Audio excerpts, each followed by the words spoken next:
السلام عليكم، ايه الاخبار؟ وحشني يا راجل والله العظيم. بقالي فتره كبيره مش بعمل فيديوهات ومشغول في حاجات تانية بغض النظر هي ايه يعني، فالموضوع كان شغل وشويه مرقعه برضه، بس مش موضوعنا دلوقتي. فكره ان انا بعد الفتره دي كلها قررت ارجع اعمل فيديوهات بانتظام ان شاء الله يعني. فالنهارده كنت قاعد بفكر في فكره فيديو جديد، وانا قاعد وسرحان كده باصص قدامي لقيتني باصص على مكتبي. ايوه المكتب اللي انت شايفه قدامك ده، او ممكن تكون مش شايفه قوي. هو متروق دلوقتي عشان انا بعمل فيديو وبصور، بس لما سرحت عشان اطلع فكره الفيديو او عشان كنت بفكر في فكره جديده، المكتب ده كان متكركب كركبه السنين. المشكله مش في الكركبه، المشكله ان انا كنت لسه اول امبارح موضبه. يعني انا فرق يومين بالظبط انا كنت موضب المكتب ده وكان يعني نضيف على اخره. النهارده لقيته متكركب ولا كانه بقاله اسبوع ما حدش لمسه. ايه، انا كل يوم بحط عليه حاجه شكل. فمن هنا جات لي فكره الفيديو اللي انت شايفه دلوقتي ده، منها علشان اشوف ايه اللي ورا الكركبه دي. هو الناس بكركبه دي بيبقى في دماغها ايه بالظبط، او ممكن يبقى عندها مميزات ايه. ومنها كمان عشان اطبل لنفسي، بما اني كده مفيش فايده فيا يعني، وكده المركب بيتكركب كل مره.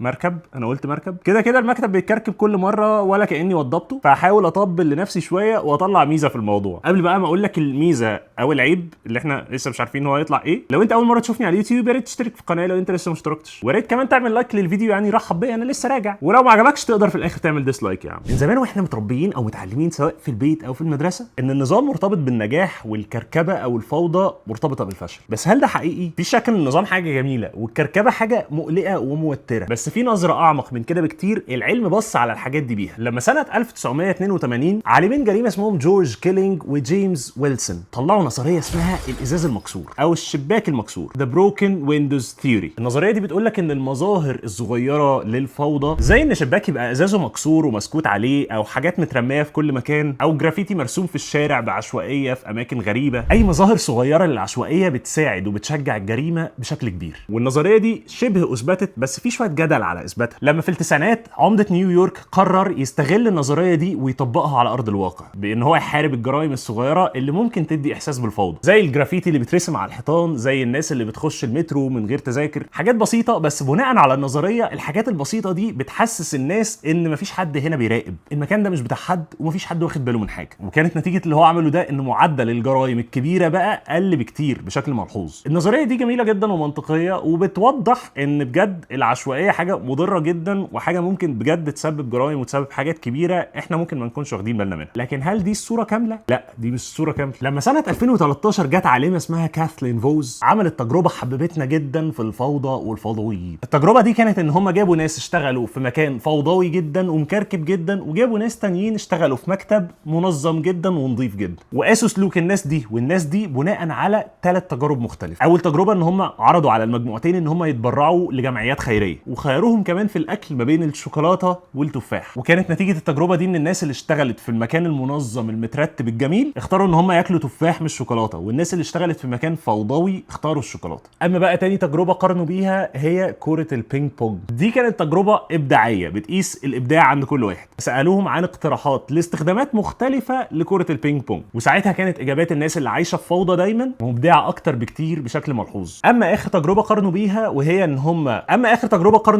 ان هم عرضوا عليهم كلهم حاجات موصوفه بان هي كلاسيك، وحاجات تانية موصوفه بان هي مودرن او جديده او عصريه. كان دايما الناس اللي عايشه في الفوضى بتميل ان هي تختار حاجات جديده او تجرب حاجات جديده، لكن الناس اللي عايشه في بيئه منظمه جدا اختاروا دايما الحاجات الكلاسيك. من هنا التجربه دي كلها طلعت باستنتاج واضح جدا ان الناس المنظمه اللي متعوده دايما تقعد في اماكن نظيفه جدا ومنظمه جدا ومتهندمه كده، الناس دي بتميل لللايف ستايل الصحي اكتر، الاختيارات التقليديه جدا المقبوله بالنسبه للمجتمع، زي اي اختيار امان ما فيهوش ريسكات او ما فيهوش مخاطره. اما الناس اللي كانت عايشه في الفوضى كانت بتميل اكتر للتجديد وان هم يجربوا حاجات جديده، وكان عندهم تفكير ابداعي اكبر او تفكير بره الصندوق زي ما بنقول، وما كانوش تقليديين خالص. وعشان انا منحاز للتجربه دي قوي هقدر اقول لك ان احنا يعني من الاخر استنتجنا ان الناس اللي بتحب الكراكيب وبتعيش حواليها الناس دي كرييتيف ومبدعه جدا وزي الفل. طب بعد ما قلنا التجربتين دول هو مين فيهم صح ومين غلط، بما ان هم يعني عكس بعض؟ الحقيقه ان هم مش عكس بعض ولا حاجه، الحقيقه ان هما الاثنين صح، بس كل واحد في السياق بتاعه. من وجهة نظري لما فكرت في الموضوع، هو ليه اصلا الفوضى ممكن تكون بتشجع الابداع اكتر؟ انا دلوقتي موضب المكتب جدا، ما عليهوش اي حاجه، انا عارف ان هو مش باين في الكادر دلوقتي، بس حتى لو بان هو ما عليهوش اي حاجه ونضيف وزي الفل. النظافه والنظام ده ملوش غير شكل واحد، ان المكتب يبقى فاضي. حتى لو عليه حاجه انت عشان توضبها لازم تحطها في النص عشان السيمتريه بتاعه المكتب يبقى شكله منتظم. طيب الفوضى بقى، الفوضى لما تحط هنا كشكول وهنا اضاءه وهنا مج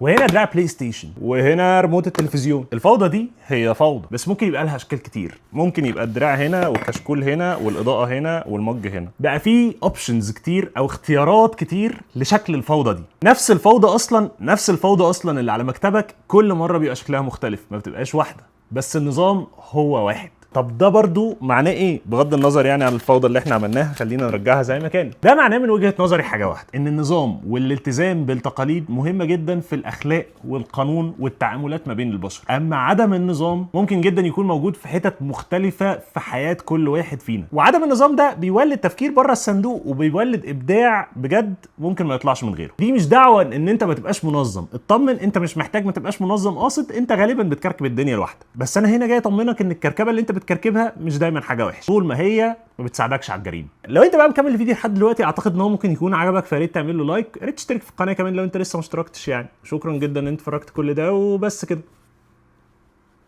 السلام عليكم.